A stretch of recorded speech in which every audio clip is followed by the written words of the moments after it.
Saludos, amigos y amigas de La Respuesta. Con verdadero pesar, debo iniciar el programa informando de las cosas que pude ver y comprobar considerablemente su carácter fehaciente, del temor rebrotado que está inundando a Estados Unidos con motivo del ataque de la variedad Delta, que, como hemos dicho otras veces, tiene una velocidad de contagio 16 veces mayor que la del virus originario. Estados Unidos innegablemente hizo un esfuerzo portentoso en la vacunación, pero ya el asunto ha comenzado a tornarse nuevamente grave. El propio presidente Biden lo ha manifestado en una forma muy sincera, muy abierta. Estamos en el conflicto, no ha pasado la tormenta y ya en algunos estados se va pensando en comenzar a restringir circulación, reuniones, etc. La semana pasada era el 83% del contagio atribuido a Delta. Ya ayer, anoche mismo, 93% del contagio, es decir, de la ampliación del contagio, está en un 93%. Es decir, que están luchando con esa mutación sin tener la fe de que su brillante vacuna Pfizer y la propia de Moderna puedan ser tan eficaces como lo han sido con el COVID-19. Hay una situación tensa de crispación innegable en la población norteamericana, porque el azote no ha cesado y, por el contrario, luce recrudecido. Yo oí a alguien que decía en una de esas revelaciones que la Delta, la variedad Delta, es el nuevo nombre del diablo. Parece que viene mucho más agresiva, más peligrosa y menos vencible. Entonces nosotros estamos jugando en cierto modo a la ruleta rusa. Abro, no abro, abro, no abro, abro. El presidente Luis Abinader aprueba y ordena la liberación total de las restricciones en el Distrito Nacional y creo que la provincia de Altagracia. Y hay una cierta euforia y una reactivación de las actividades. Desgraciadamente se han visto afectadas y ese es un drama, eso es algo que afecta a la familia y duele a la sociedad. Pero yo creo que el presidente ha sido muy, en cierto modo, muy tolerante con las demandas de la reapertura. Mi consejo originario fue: presidente Abinader, sus mayores méritos como presidente podrían estar en el manejo que usted logre hacer del conjunto de crisis con el cual ha tenido que lidiar desde el primer día. El éxito que usted pueda tener en el manejo de esas crisis será la cantera de sus méritos. No se ponga muy optimista. Es bueno el optimismo básico que tiene, porque es una manera de impedir la depresión de su pueblo, de los demás, animarlo, pero mantenga la reserva de la peligrosidad y dureza del ataque, del azote. Él ha sido muy generoso, muy abierto, y creo que no se ha dado cuenta. Si se ha dado cuenta, lo asumió, asumiendo sus riesgos, de que si hay un rebrote, Dios nos libre, esa delta que está afectando a Estados Unidos, con quienes nosotros mantenemos relaciones estrechísimas de intercambio, de población, de comercio, todo.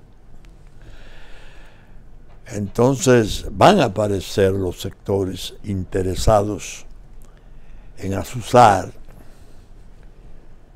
en agitar, en trabajar en la inconformidad pública.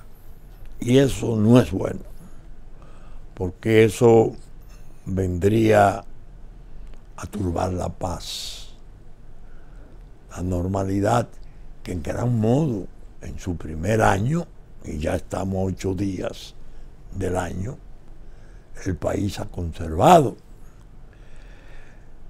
siendo un mérito esencial del país mismo, porque quieras o no, hay una comprensión pública en toda esta tolerancia y en todas estas dificultades y limitaciones de un gobierno que no llegó en un auge, que llegó en el hondón de crisis tremendas. De manera que él se ha expuesto a que si sobreviene un latigazo de esa plaga bíblica, entonces lo quieran responsabilizar, porque no fue prudente, porque ordenó la vuelta a la normalidad en forma muy anticipada, porque no previó todas esas cosas que se hacen para levantar el ánimo público contra un gobierno. Y le atribuirían, y no sería justo, la responsabilidad de ello a la forma en que ha manejado el dilema. Si abro, progresa y se reactiva innegablemente la economía, pero la salud puede entonces complicarse por las playas, las fiestas, las reuniones, el descuido de mascarilla, de distancia, etcétera. Y si surge entonces el rebrote, eso inmediatamente le va a quitar importancia a lo poco que se logre o mucho que se logre en el orden económico, porque habría que volver a las durezas. De manera que esa es una reflexión que hago sobre la pandemia y la relación con nosotros. Hoy voy a hacer una excepción en la respuesta, porque yo recibo desde hace muchos años, recuerden ustedes que vamos para 34 años, yo recibo durante la semana reacciones, elogios, observaciones, a veces críticas, sobre los programas. Y me enteran algunos amigos, mira en tal emisora, mira en tal canal, mira, fulano escribió y dijo, te reconoció, no te reconoció el programa. Bueno, tengo como una especie de, incluso recibo directamente lo que yo llamo los interactivos diferidos, de gente que me sugiere temas y me pregunta por temas propuestos. ¿Qué quiso usted decir? ¿Y por qué no tocó tal cosa? Pero en esta semana tuve, y yo diría que uno de los mejores regalos de mis 90 años. Me lo envió un amigo que es comunista, José Ricardo Tavera, porque yo no lo localicé, no. Un trabajo en un blog, minuto a minuto, Eco desde el Monumento, los 90 de Marino Vinicio Castillo. Lo escribió el director de ese medio, Rafael A. Escoto, aunque no he tenido el gusto y el honor de conocer. Y eso innegablemente contribuye a que mi gratitud sea mayor, porque el trabajo tiene consideraciones muy generosas, elogiosas para mi persona. Pero a mí, el hecho de ser no de un amigo de trato conocido y antiguo, sino de alguien a quien no conozco, para mí tiene un sentido especial. Porque cuando el amigo escribe y elogia, siempre hay la cuestión de que el afecto aumenta, el afecto influye y de algún modo perturba el buen juicio. Pero cuando viene de áreas desconocidas, entonces hay que ponerle un mayor caso, es más imparcial.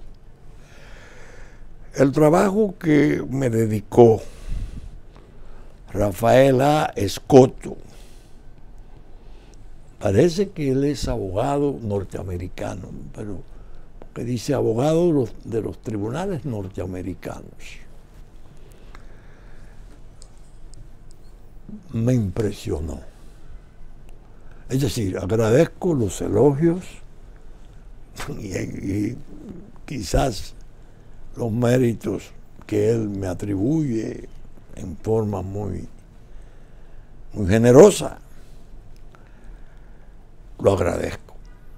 Pero el trabajo tiene una textura, una consistencia cultural importante. Está escrito por alguien que tiene una formación sólida, por la cita que hace de personajes de la historia, tanto en el mundo de la política, en el mundo de la justicia internacional, y la mención de Bolívar, que no debe quedarse jamás cuando se van a hablar de cosas como la justicia y su papel y el aseguramiento de la paz y la libertad a través de la justicia. El trabajo es muy sólido y a mí me alegró, porque ese es el tipo de capacidad de preparación que va a necesitar la República más que nunca para lo que viene como trastorno, como percance, como vicisitud. Nosotros estamos viviendo tiempos peligrosos y cuando aparecen muestras de gente que escribe, y escribe con galanura, con precisión, pero además con un trasfondo cultural evidentemente notable. Uno dice, qué bueno, qué bueno. Y yo a mis 90 años digo, qué bueno. Me siento como halagado, más que halagado, complacido, porque es una forma de yo también en conciencia entender que los cientos de horas que tengo de programas y de actividades, de discursos, conferencias, defensas, no han ido al vacío. Se ha oído se ha sabido de ellos, se les valora. Él expresa, por ejemplo, algo que confluye con una presión diaria que mis hijos me hacen. Papá, hay que escribir, hay que llevar a no escribir, sino todo lo que usted ha escrito o ha pronunciado en la respuesta, en las defensas penales, en la lucha social agraria, en la lucha contra la corrupción. Todo eso hay que llevarlo a libros para que permanezcan. Mandamos a digitalizar la respuesta y para que ustedes tengan una idea, creo que el último cálculo que se hizo eran 504 horas de respuesta. Que un experto me dijo, haciendo la evaluación, saldrían de 12 a 14 volúmenes, pero habría que clasificarla por temas. Desde luego es muy valiosa, porque imagínense, la respuesta desde el 88, el relato beligerante, pero relato al fin de sus luchas, de la vida pública, política, de tantas cosas que han ocurrido en el país. Y sería buena llevarla al anaquel, llevarla al libro, que quede ahí, porque es una forma de servir en el sentido de que pueda ser útil hasta como consulta en un momento dado. ¿Qué pasó en aquel tiempo? ¿Qué pasó en ese proceso eleccionario? ¿Qué ocurrió con tal o cual otra? Ocurre que otros sucesos de esos que ocurren en las sociedades, en la nuestra, que han sido tan espectaculares. Y les dije a mis hijos, miren, las pocas o muchas luces que a mí me queden, que agradezco a Dios que son, al parecer,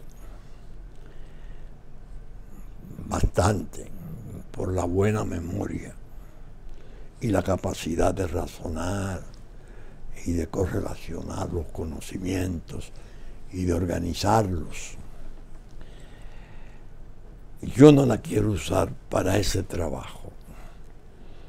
Yo lo que poco que me quede lo quiero utilizar para trastornos del presente y del futuro inmediato. Muchas veces yo lo resumo en una expresión que es muy común, pero elocuente: morir con las botas puestas.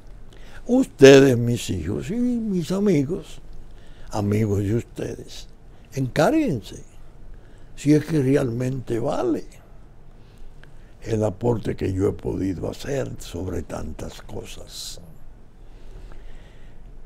Que eso, como diría Lilith, refiriéndose a la historia, esa no la voy yo a leer.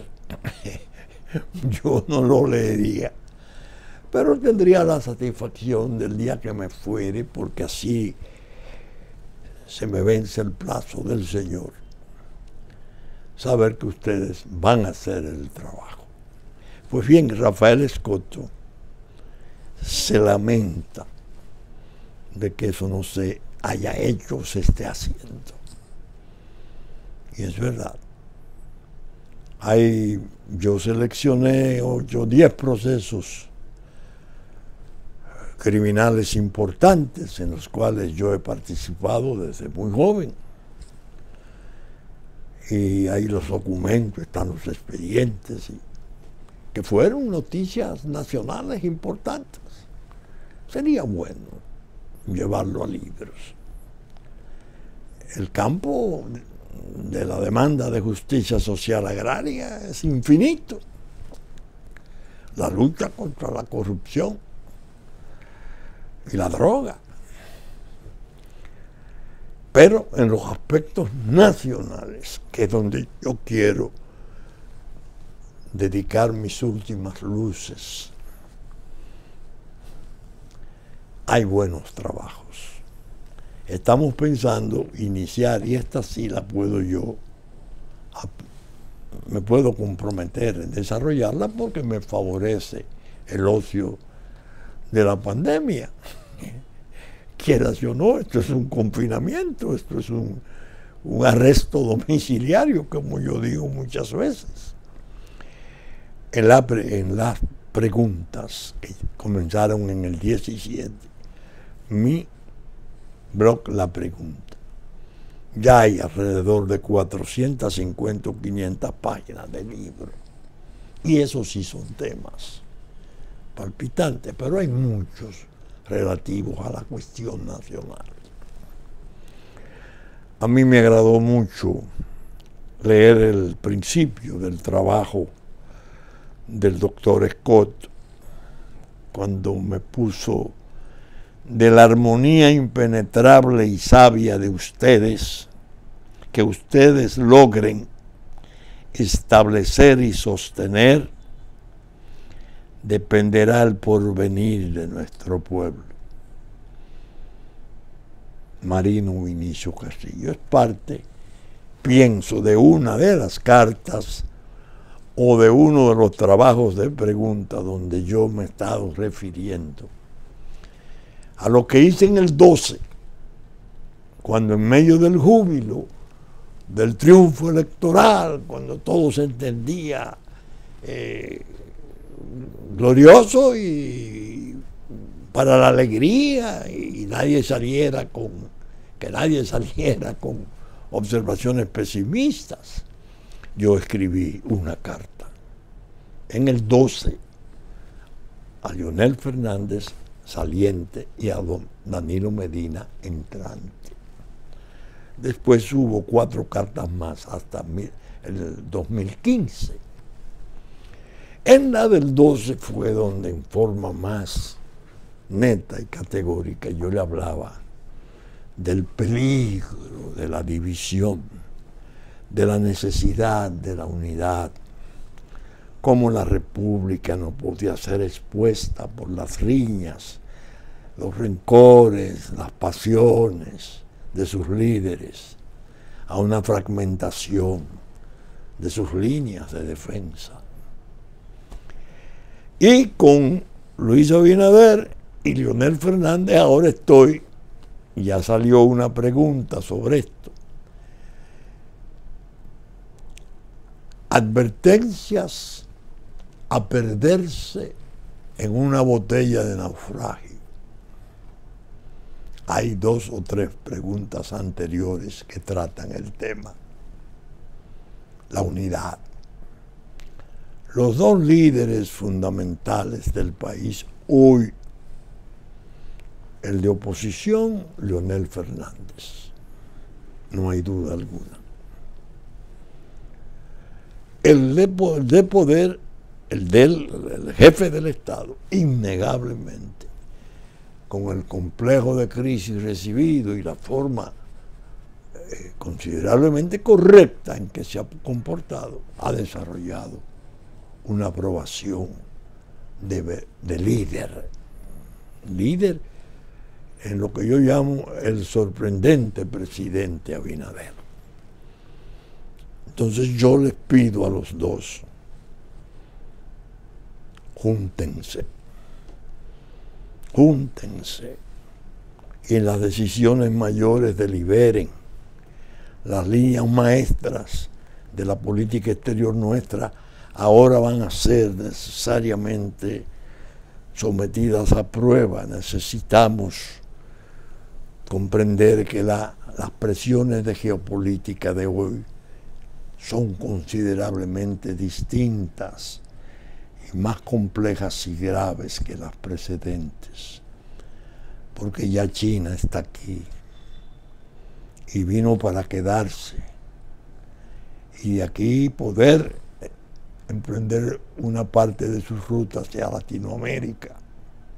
Y China y Estados Unidos tienen pugnas mundiales, abismales en cierto modo, que abren a veces enigmas escalofriantes de alguna confrontación catastrófica. Entonces, no es posible que nosotros no tengamos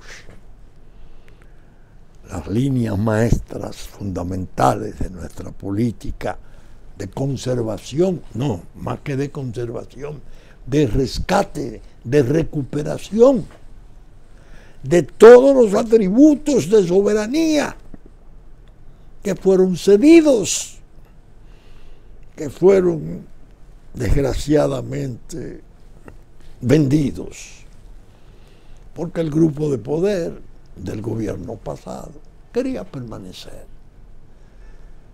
Y para ello invitaron a la ilegalidad que viniera, que aquí se estaba mejor.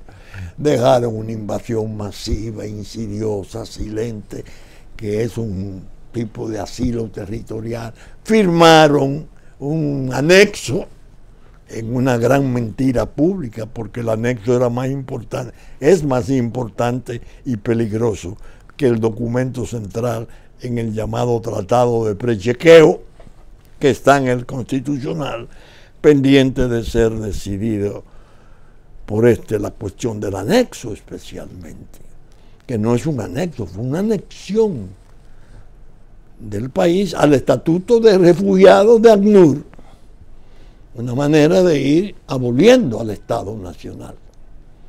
El que lee eso tiene que hacer un esfuerzo para no indignarse. Esos dos hombres, les digo al final de mi última pregunta, que es del miércoles, cuídense de las rémoras que le han hecho mucho daño a la República. Esa gente que pulula al lado del poder, que aconseja, que no aconseja, que tiene una serie de torpezas y de proyectos ambiciosos y cartones personales que turban a los presidentes. Júntense para las cuestiones esenciales. Ustedes hicieron una especie de intento valiosísimo de alianza en las elecciones municipales pasadas. Les digo, ya no en esta, sino en una pregunta anterior.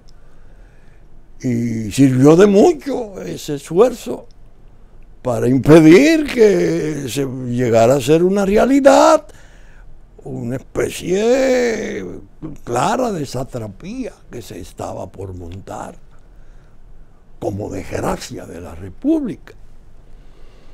De manera que al poner el doctor Escoto en su artículo esa primera parte, que debe de ser uno de los pensamientos míos en uno de esos trabajos, yo noté de inmediato que es un blog, minuto a minuto, es un trabajo, el del doctor Escoto, conceptuoso, que tiene un sentido trascendental de qué está ocurriendo, cuáles son las necesidades y las exigencias que tienen los hechos de un cumplimiento de deber muy escrupuloso para hacer los rescates necesarios. Porque la verdad fue, se llevaron, envilecieron, profanaron, socavaron el fallo 168 del Tribunal Constitucional, una catedral reguladora de la cuestión de nacionalidad, tomando todo el elemento histórico, los tratados del 29, del 36. Óigame, hicieron una ley bandidesca que venía a desvirtuarlo, falsificaron la nacionalidad a mansalva. Horrible. Hechos gravísimos. Al producirse esos estragos, esa es otra faceta, otra dimensión de las crisis que aguardaron a Luis Abinader. Por eso ustedes lo han visto, que él sí va a la verja Muro, sí, y ha tenido posiciones más o menos importantes de preservación de los valores que están contenidos en las definiciones del artículo 3 de la Constitución del 10. El otro, serenísimo, 3 períodos, cultura de gran calado, puede ser un consejero porque tiene una índole buena, decente, ambos. Y entre ellos no ha habido riñas de esas que separan aparentemente para siempre a los hombres que bregamos en la política. No, cuídense de las rémoras que le han hecho mucho daño a la República. Las rémoras que van y se le ponen a los escualos en el lomo y ellos no pueden vencerla y son pequeñitas, pero le hacen un daño inmenso. Y es un medio de transporte. Eso existe en esta política nacional, que se le ha llamado en ocasiones polilla palaciega. No. Está en todas partes. Así pues, que quería ser, como dije, una especie de tema especial relativo a esto. Doctor Rafaela Escoto, en nombre de mi familia y en mi nombre propio, le agradecemos la gentileza y la generosidad de su artículo, en el cual aparecen reconocimientos muy estimulantes que a mi edad y después de tantas luchas y de fatigas previsibles resultan interesantísimos porque son muy estimulantes. Gracias. Ahora bien, estamos posiblemente en el ecuador del programa, en la mitad del tiempo. Esta parte última del programa yo la voy a utilizar tratando de fortalecer por la reiteración posiciones sobre temas clave que a mí me resultan atractivos porque los he evaluado y los he visto como muy sensitivos para la suerte nacional. Haití y la ocurrencia espantosa de su magnicidio presidencial. Recuerdo haberle dicho al público de la respuesta, a los lectores de la pregunta, tengan cuidado con las versiones que vienen, porque ahí va a haber mucha oscuridad. Va a haber una cantidad de manipulaciones y de falsos datos y de mentiras manipuladoras destinadas a un fin, que finalmente no se sepa quién lo ordenó, quién lo pagó y por qué se hizo. Tengan cuidado. Efectivamente, han pasado las semanas, aquello fue 7 de julio, ya estamos en agosto, 8 de agosto, Y lo que se ha dado como versiones en las redes y en la propia prensa escrita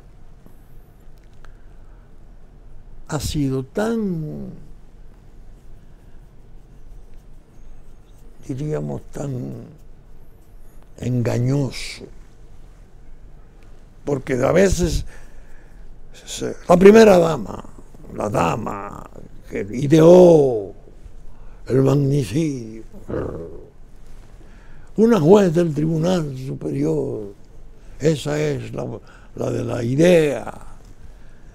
Aquí muere un fiscal, ex fiscal de Puerto Príncipe, que trabajaba en el Departamento de Justicia, donde trabajaba un señor Félix Bonario, que se figuró en una de las informaciones como el hombre que le dijo a los 4 colombianos que constituían el núcleo de ejecución: miren, no es renuncia ni es secuestro, es a matar que vamos.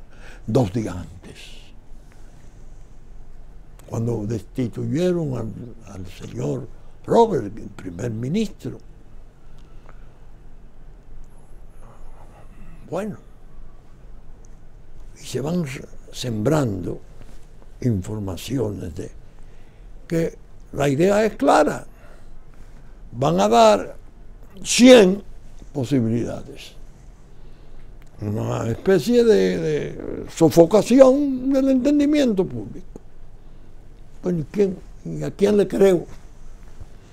Yo recomendé el trabajo de la policía colombiana, hay que aguardarlo.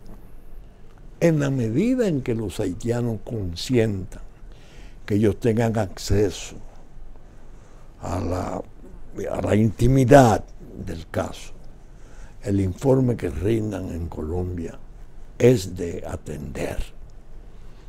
Está bien dotada de medios de criminalística, tiene gente preparada y evidentemente tienen interés, Colombia como tal, de hacer una investigación profunda para saber la realidad. Los sobrevivientes, solo se sabe que están hacinados, que están encadenados. La OEA interviene, bueno, le dice al gobierno de Haití: deje que el gobierno de Colombia mande sus misiones a saber de sus ciudadanos.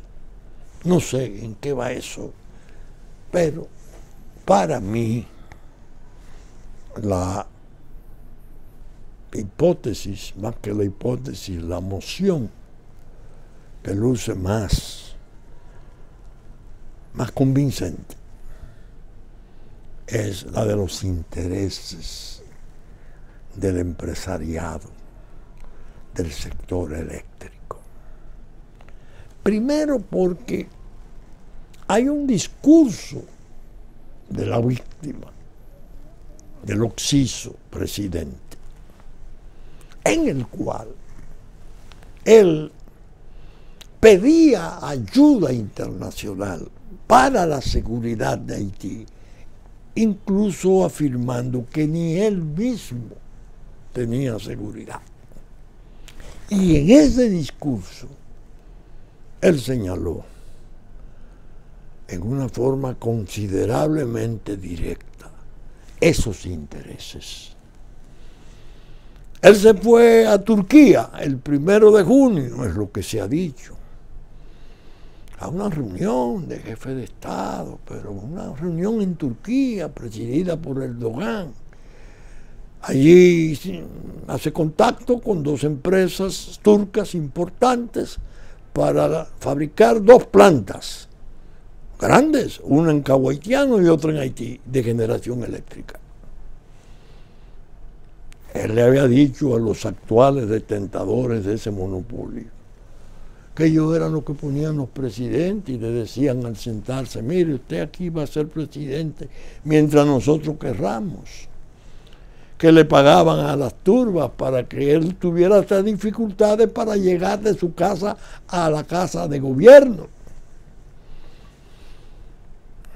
Es decir, eran señalamientos que provenían de una fuente que con la muerte tiende a hacerse muy respetable. Si es la víctima quien hablaba en su discurso de ese peligro, y ese peligro se consuma, por donde hay que comenzar la investigación es por lo que la víctima dijo que constituía su peligro de muerte. Y se dio. Esto agravado, diríamos, porque Lavrov, el canciller de Rusia, que fue a Turquía, dio unas declaraciones primorosas de inversiones rusas para contribuir al rescate de la gran pobreza haitiana, sacar al pueblo haitiano de esa desgracia inmensa de su pobreza. Entonces comienza a manejarse la variable, la mutante de la problemática nuestra. Pero entonces Turquía también tiene presencia en Venezuela, como Irán. Pero en Venezuela están China y Rusia. Yo digo en mi pregunta, no en mi pregunta, en mi reminiscencia que ha de salir el sábado. Es decir, esto se graba jueves en el Listín Diario. Yo digo, esas dos superpotencias están como coach, pero tienen inversiones e intereses infinitos. Son coach uniformados que pueden entrar a juego. Y eso le da, quieras o no, estabilidad terminal al régimen de Maduro y de Diosdado, que están vaqueados de ese modo. Pero evidentemente las tensiones son terribles. Ahí se dio un caso, este presidente que quería, como dijo su viuda, hacer cambios, y que los intereses creados del empresariado eran opuestos a su presencia porque él quería el bienestar y la felicidad de su pueblo. Y gira hacia ahí. Ven acá, amigo mío. Pero ahí está su muerte. Que unos policías, bueno, la traición de la policía es una vulgar traición. Lo abandonaron. A mí me dio una enorme pena cuando trascendió la cinta, que la misma policía la hizo oír, parece. Él llamando a los jefes de policía para que lo fueran a salvar mi vida. Nos van a matar desde su aposento. Dios mío, ¿qué es esto? De manera que yo quería hacer como una especie de empaque de mi prudencia, de mi recelo, para no casarme con ninguna de las versiones que se han estado dando. Aún en esa de los empresarios y Turquía y esas cosas, yo no me he casado. Yo dije, tuve una boda civil posiblemente, pero no religiosa, y menos por concordato. No me voy a casar porque ahí todo es oscuro, todo es misterio. Pero bien, está el otro tema, el Código Penal, que según estuve viendo en el Twitter de mi hijo Juárez, que fue miembro de la comisión de redacción, ya tiene 22 años. Que, como expliqué, Artañán Pérez, que era un maestro, profesor importante del derecho penal, presidía esa comisión.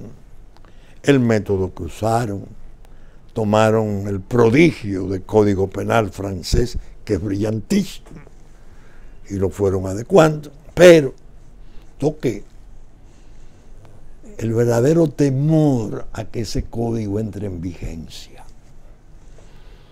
La causa aparente, el aborto, las 3 causales.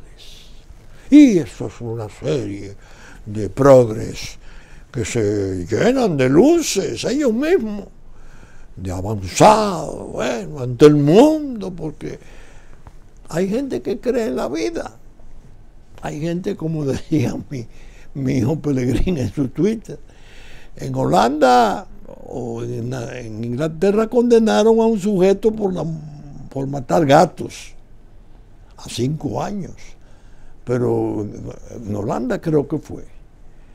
Pero el aborto es libre. Y decía, es una crisis de civilización.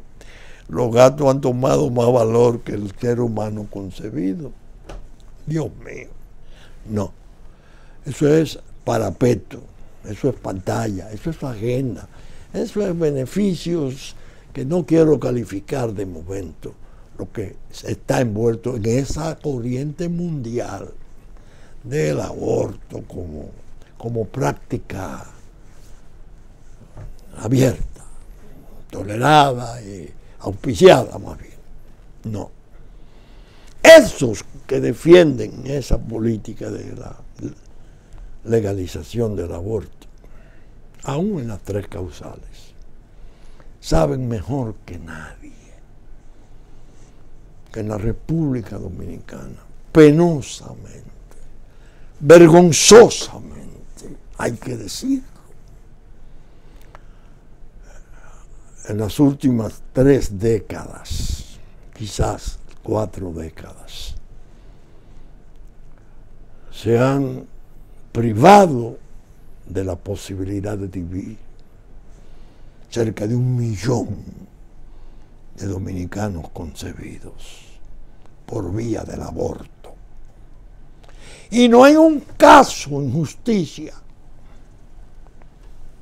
no hay un caso que se pueda conocer, una acusación teniendo el código viejo, el código vigente, castigo para el aborto, castigo penal.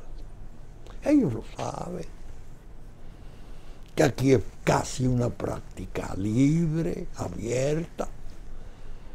Eso ha pasado a ser casi un pasatiempo. El verdadero interés no es por ahí que anda, es por los crímenes y delitos contrarios contra, para decirlo mejor, los intereses fundamentales de la nación. El esquema francés se sustituyó la vieja fórmula de denominar crímenes y delitos contra la seguridad del Estado, interior y exterior. Era la fuerza. Aquí vimos los casos de las expediciones de Luperón, de 14 de junio, las condenaciones en contumacia de millares de exiliados. No, eso es poder. Y la sociedad nunca lo permitió. Ahora no. Con ese código, un oficial de Estado Civil que incurra en la falsificación de un acta de nacimiento, que reciba, por ejemplo, una que Nuria exhibía en estos días, un haitianito que se llama Maradona. ¿Cuál es el nombre de Maradona? El nombre primero de Maradona, el famoso futbolista argentino, ya muerto. Dios mío.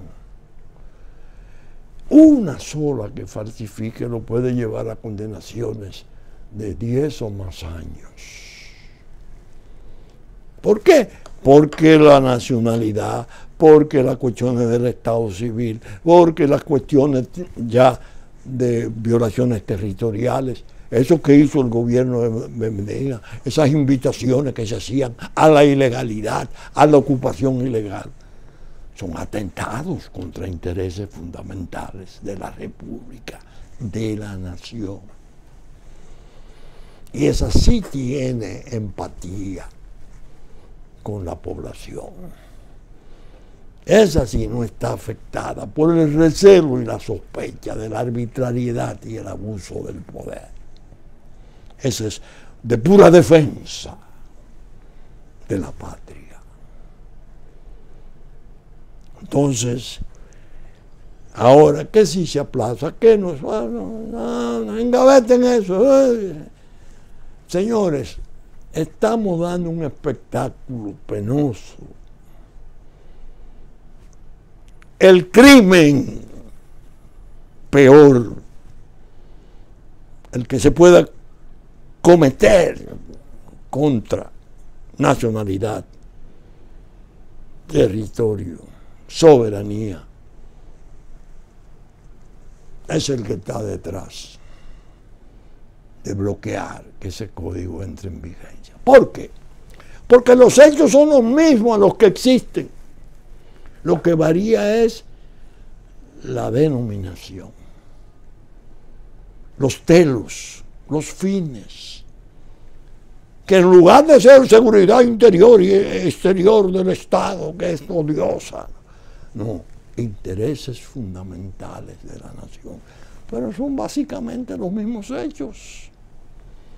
Y no se podría alegar el principio de la irretroactividad de la ley, y todos son pasibles de ser perseguidos y juzgados por sus desmanes, por las atrocidades que cometieron vendiendo la República.